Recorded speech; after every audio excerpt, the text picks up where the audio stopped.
Sean todos bienvenidos a la traducción para Latinoamérica y el mundo hispano de los extraordinarios sermones del Dr. David Paul Yonggi Cho, entregados domingo tras domingo en su iglesia del Evangelio Completo en Yoido, Seúl, Corea.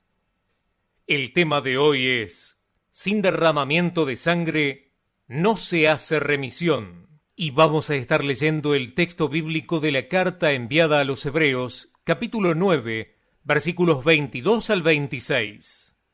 Dice así la palabra: y casi todo es purificado según la ley con sangre, y sin derramamiento de sangre no se hace remisión.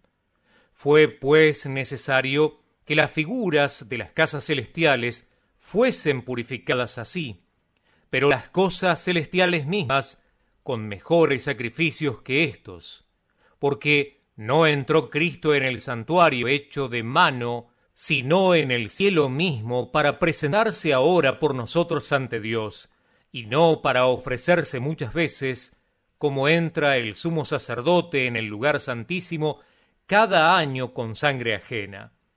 De otra manera, le hubiese sido necesario padecer muchas veces desde el principio del mundo. Pero ahora, en la consumación de los siglos, se presentó una vez y para siempre, por sacrificio de sí mismo, para quitar de en medio el pecado. El derramamiento de la sangre y el pecado tienen una relación inseparable. La Biblia dice: porque la paga del pecado es muerte, y no hay remisión sin derramamiento de sangre. Por lo tanto, para recibir el perdón de los pecados, debe haber derramamiento de sangre. Primero, derramamiento de sangre en Edén. En la Biblia vemos que no hubo muerte en el jardín del Edén hasta que Adán pecó. Cuando Adán pecó y su alma murió, Dios tomó animales del campo para derramar sangre inocente y darles perdón, y con la piel de los animales los cubría. Dios les vistió con la piel de los animales a Adán y a Eva para mostrarles que debe haber derramamiento de sangre para resolver el problema del pecado. Una persona que peca debe pagar ese precio para ser librada. Si ha sido condenado a 50 años de prisión, debe permanecer en prisión durante 50 años. Si ha sido condenado a cadena perpetua, debe estar en prisión de por vida. Los seres humanos estamos condenados a morir porque la paga del pecado es la muerte. Según se sabe, ningún hombre puede pagar el precio de su pecado. Algunas religiones dicen que uno puede ser perdonado por sus pecados a través de acciones o esfuerzos humanos, pero sabemos que es un argumento inválido y también falso. Nosotros sabemos que no importa cuán buenas bondades hagamos, ninguna buena obra puede cubrir y perdonar nuestros pecados. Otras religiones buscan el perdón de los pecados mediante rituales religiosos que son prácticas sin argumento. En la Biblia dice: sin derramamiento de sangre no se hace remisión. Segundo, la institución sacrificial del Antiguo Testamento. Si vemos en el Antiguo Testamento, Dios hizo que el pueblo de Dios vaya ante su presencia por medio de sacrificios. Si alguien se presenta delante de Dios con sus pecados, esta persona no puede escaparse de la muerte. Para llegar a Dios se debe resolver el problema del pecado, pero el precio es la muerte. Por eso, para recibir el perdón de los pecados, se sacrificaba algún animal, pues la paga es la muerte. En tiempos del Antiguo Testamento se ofrecían muchos sacrificios para ser perdonado. Primero había una ofrenda por el pecado, que era derramando sangre de un animal para perdón de los pecados. Si uno desobedecía la ley de Dios o su voluntad, se debía hacer expiación, pues si no uno era juzgado por Dios. Segundo, una ofrenda expiatoria. Esta ofrenda se hacía especialmente para pagar los pecados cometidos en las relaciones humanas o en los daños generados al prójimo. Tercero, una ofrenda de paz. Era una forma de agradecer la restauración y la reconciliación con un sacrificio agradecido, agradable y alegre a través de una relación pacífica. En ese momento tomaban un animal y se lo entregaban como ofrenda. Desde la caída de Adán y Eva, los pecados fueron perdonados por derramamiento de sangre. Si vemos en el libro de Hebreos, capítulo 10, versículos 3 y 4, la palabra de Dios dice: «Pero en estos sacrificios cada año se hace memoria de los pecados, porque la sangre de los toros y de los machos cabríos no puede quitar los pecados». Entregar sacrificios era sólo un método temporal, y la muerte de los animales era en lugar de los pecados de los seres vivos. Tercero, la sangre de Jesús. Hoy en día muchos cristianos viven sin conocer el poder de la sangre de Cristo. Al conocer el poder de la sangre de Jesús y confiando en ella, podemos vivir una vida victoriosa todos los días. Primero, nosotros somos justificados al creer y al confiar en la preciosa sangre de Cristo. La palabra de Dios dice en Romanos capítulo 3, versículo 24, «siendo justificados gratuitamente por su sangre, mediante la redención que es en Cristo Jesús». Ser justificado significa que cuando Dios nos mira, no pecamos en toda nuestra vida. Ser justificado significa que Dios nos otorga estar de pie delante de Él sin estar avergonzados. Ser justificado significa que el diablo no puede acusarnos. Es una gracia extraordinaria. La justificación no la podemos obtener por nuestras propias acciones. No obstante, si confiamos en la sangre de Jesucristo, Dios nos justifica gratuitamente. Esa justificación no fue conseguida sin costo alguno. Para que seamos justificados y salvados por la fe, Jesús, el Hijo de Dios, tuvo que morir en la cruz. Todos los pecados eran perdonados con el ofrecimiento de un sacrificio correspondiente a ese pecado. Con la muerte de Jesús y el derramamiento de su sangre, todos nuestros pecados son perdonados. Sin el derramamiento de la sangre de Jesús, Dios no puede entregar la gracia de la salvación. Cuando Dios nos perdona, nos justifica, pero para eso tuvo que entregar a su único Hijo. Tuvo que entregar a Jesús. Hasta la muerte lo entregó, haciéndole pagar el precio del pecado. En el Evangelio según San Juan, capítulo 3, verso 16, la palabra dice: «Porque de tal manera amó Dios al mundo, que ha dado a su Hijo unigénito, para que todo aquel que en él cree no se pierda, mas tenga vida eterna».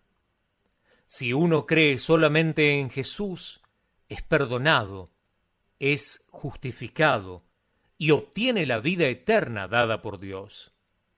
Por la muerte y el sacrificio de Jesús, tenemos perdón de nuestros pecados, porque Él se entregó como sacrificio por los pecados de toda la humanidad. Y por lo tanto, si nos arrepentimos de nuestros pecados y creemos en Jesús, somos justificados por medio de su preciosa y poderosa sangre. El sacrificio de Jesús no es un sacrificio temporal, sino que es de una vez y para siempre. Dios vino encarnado a este mundo a morir en la cruz, y esto es el sacrificio más grande y eterno que nos ha dado.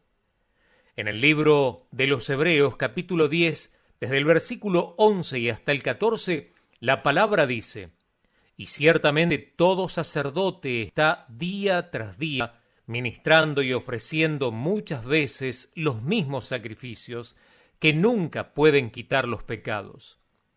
Pero Cristo, habiéndose ofrecido una vez para siempre, entregando un solo sacrificio por los pecados, se ha sentado a la diestra de Dios. De ahí en adelante, esperando a que sus enemigos sean puestos por estrados de sus pies, porque con una sola ofrenda hizo perfectos para siempre los sacrificios. La cruz de Jesús es efectiva y tiene poder hasta el día de hoy. Nosotros somos justificados para siempre, no solamente en un sacrificio. Todos nuestros pecados han sido perdonados, por lo que podemos vivir confiados en la sangre de Jesús todos los días. Sin la gracia redentora de Jesús, nosotros no hubiésemos tenido esperanzas. La Biblia dice en la carta a los Hebreos capítulo 9, versículo 27, y de la manera que está escrito, está establecido para los hombres que mueran una sola vez, y después de esto, el juicio. Sin la gracia redentora de Jesús, nosotros íbamos a ser enjuiciados por Dios y condenados al infierno, lugar donde hay fuego ardiendo, hay dolor y hay lamentaciones. No obstante, hoy tenemos esperanzas, porque Jesús está en nuestras vidas. Cada uno de nosotros fuimos justificados por la sangre de Jesús y nos convertimos en real sacerdocio, en nación santa, en un pueblo adquirido por Dios. Por lo tanto, aunque el mundo nos abandone, nosotros no estamos solos, porque el Espíritu Santo, que fue enviado por Dios, nos protege y está a nuestro lado las 24 horas del día. Por lo tanto, debemos agradecer y apreciar realmente haberle conocido y haber creído en Jesús. Por la gracia de Dios, ahora somos sus hijos. Nosotros, que hemos recibido la gracia de Dios, debemos alabarle a Él, porque aunque pasemos por circunstancias difíciles, alabemos a nuestro Dios. Segundo, nuestras enfermedades son sanadas al creer y al confiar en la sangre de Jesús. La crucifixión de Jesús y el derramamiento de su sangre no solo es para perdonar nuestros pecados, sino también para sanar nuestras enfermedades. La Biblia dice en el libro del profeta Isaías, capítulo 53, versículo 5, mas Él fue herido por nuestras rebeliones, molido fue por nuestros pecados. El castigo de nuestra paz fue sobre Él, y por su llaga fuimos nosotros curados. Al confiar en la sangre de Jesús podemos librarnos de diversas enfermedades, aquellas que han entrado en nuestras vidas a través del pecado. Fui sanado de mi enfermedad pulmonar, pero mis pulmones son débiles y también mi corazón. No obstante, toda mi vida me ajusté a la sangre de Jesús y confié en ella. Es por esto que ahora estoy parado y predicando aún con fuerzas, porque anuncio la poderosa palabra de Dios. La enfermedad no tiene arte ni parte en nosotros, porque Jesús nos dio sanidad por medio de sus llagas. Tercero, nosotros podemos presentarnos confiadamente delante del trono de Dios por medio de la sangre de Jesús. La Biblia nos dice en la carta a los Hebreos capítulo 4, versículos 15 y 16 lo siguiente: porque no tenemos un sumo sacerdote que no pueda compadecerse de nuestras debilidades, sino uno que fue tentado en todo según nuestra semejanza, pero sin pecado. Acerquémonos, pues, confiadamente al trono de la gracia para alcanzar misericordia y hallar gracia para el oportuno socorro. Jesús murió en la cruz, Jesús resucitó y Él ascendió al cielo, y ahora está sentado a la diestra del trono de Dios. Jesús está también a nuestro lado, por lo que podemos acercarnos confiadamente ante el trono de la gracia. Es un privilegio poder presentarnos ante Dios. Nosotros solo debemos confiar en la sangre de Jesús y pedir su ayuda. La oración es un gran privilegio y una herramienta que se nos ha dado como hijos de Dios. Nosotros debemos aprender a vivir siempre confiando en el poder de la sangre de Jesús. Jesús nos libró del peso del pecado a través de su sangre para darnos una vida santa, una vida eterna. Además, nos sana de nuestras enfermedades eliminando toda maldición y dándonos su bendición. Por lo tanto, confiemos siempre en su preciosa y poderosa sangre. Si en este momento usted está enfermo, este es el momento. Confíe en la sangre de Jesús, porque vamos a orar. Creemos que seremos perdonados, que seremos sanados de nuestras enfermedades y que podremos entrar confiadamente ante el trono de Dios. Padre amado, venimos ante tu presencia por medio de la preciosa sangre de Jesús. En este momento atamos y echamos fuera todo espíritu de enfermedad y dolor de nuestras vidas. Queremos alabarte y adorarte solo a ti, oh Dios. Así como el muro de Jericó se derrumbó, en este momento derrumbamos por el poder que hay en la sangre de Cristo todo pecado, toda enfermedad, toda preocupación, todo dolor, todo rencor y las ataduras que hay en nuestras vidas en el nombre de Jesús. Gracias te damos, Dios, por darnos el perdón de nuestros pecados, por darnos la salud, la alegría, el gozo y la paz que necesitamos para vivir la vida. Alabado sea tu santo y precioso nombre, ahora y siempre. Oramos en el nombre de Jesús. Amén. Gracias por visitar este canal y por ser parte de esta comunidad. No olvides suscribirse, activar las notificaciones y compartir este material con alguien que lo necesite. Los esperamos en la próxima semana con una nueva palabra de fe y esperanza del Dr. David Paul Yonggi Cho.